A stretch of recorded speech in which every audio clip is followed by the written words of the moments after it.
They told her to walk away. They said that scar would never heal, that face would never be adoptable, that some cats are just too damaged for a second chance. They were all wrong.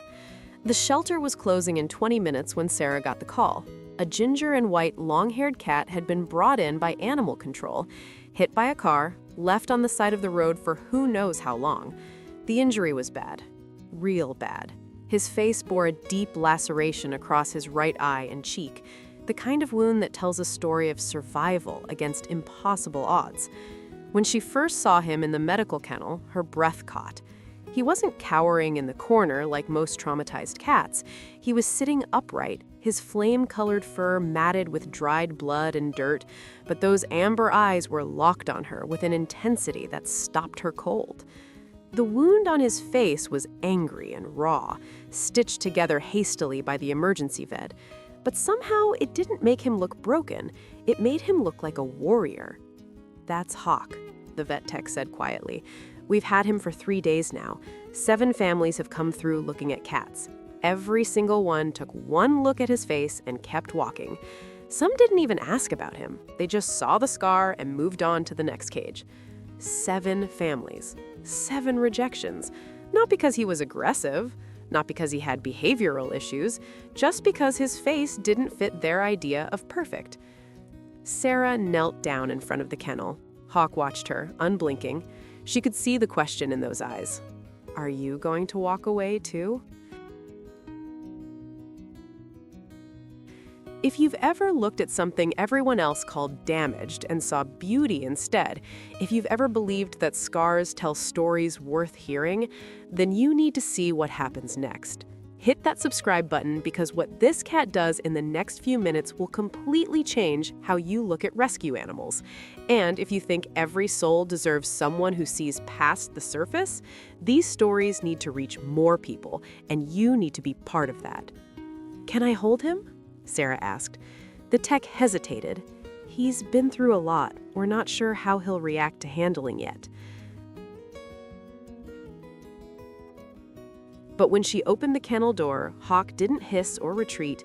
He stood up slowly, his movements careful, like every muscle hurt. Then he walked directly to her, pressed his head against her palm, and started purring. A deep, rumbling purr that vibrated through her entire hand. The vet tech's eyes went wide. "I've never seen him do that, not once. He's been so shut down since he got here."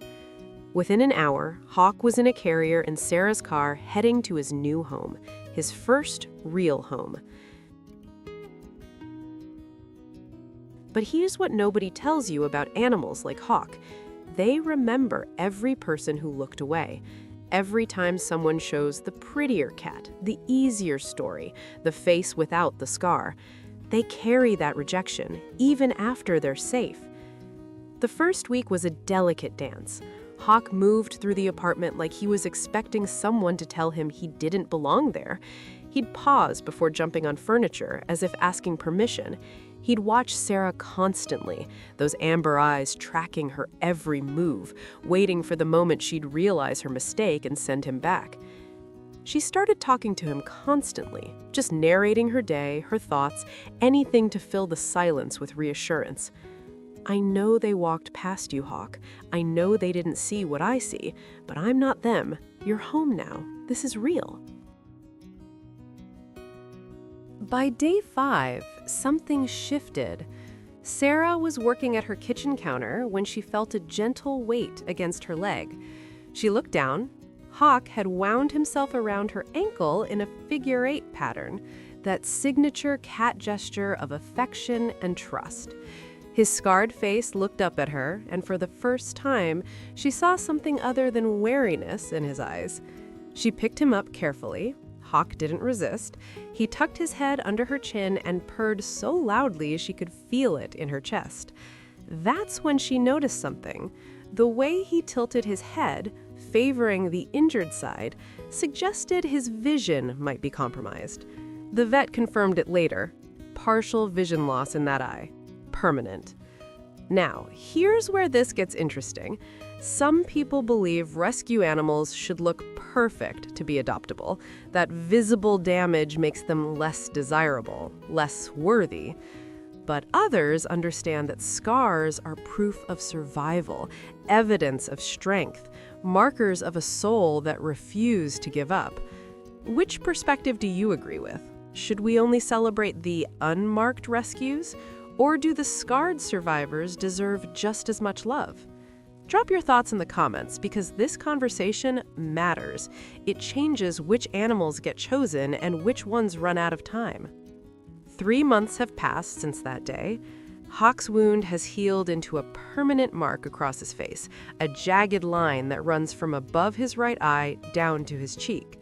His ginger and white fur has grown back around it, soft and luxurious now, framing that scar like it was always meant to be there. He greets Sarah at the door every evening with that same figure-8 pattern. He's claimed the sunny spot on the kitchen counter where he can watch her cook. Every morning, he wakes her up by gently patting her face with his paw, always using the left one, always so gentle. But the most remarkable change isn't physical. It's in how he carries himself. That wariness is gone. He sprawls across furniture like he owns it. He chirps and trills when he wants attention. He's even started slow blinking at her, that ultimate cat expression of love and trust. The shelter called last week. A family specifically wanted a long-haired ginger cat, young, healthy, friendly. The worker asked, half joking, if Sarah ever regretted taking the damaged one instead of waiting for a perfect cat. Sarah looked at Hawk, stretched across her lap, his scarred face peaceful in sleep, that permanent mark catching the afternoon light. Damaged? She repeated. I didn't adopt damage. I adopted proof that surviving doesn't require being perfect. But here's what keeps her awake sometimes. Hawk was one of 43 cats in that shelter. How many others are sitting there right now with scars, with stories, with faces that don't photograph well? How many are being passed over because people are looking for Instagram perfect instead of soul-deep perfect? And here's the question that won't let her go. What if she had walked past cage 17 that day? What if she had listened to everyone who said the scarred cat would be too much work, too complicated, too visibly broken? Where would Hawk be now? Would someone else have seen what she saw? Or would he still be waiting, watching people choose everyone but him?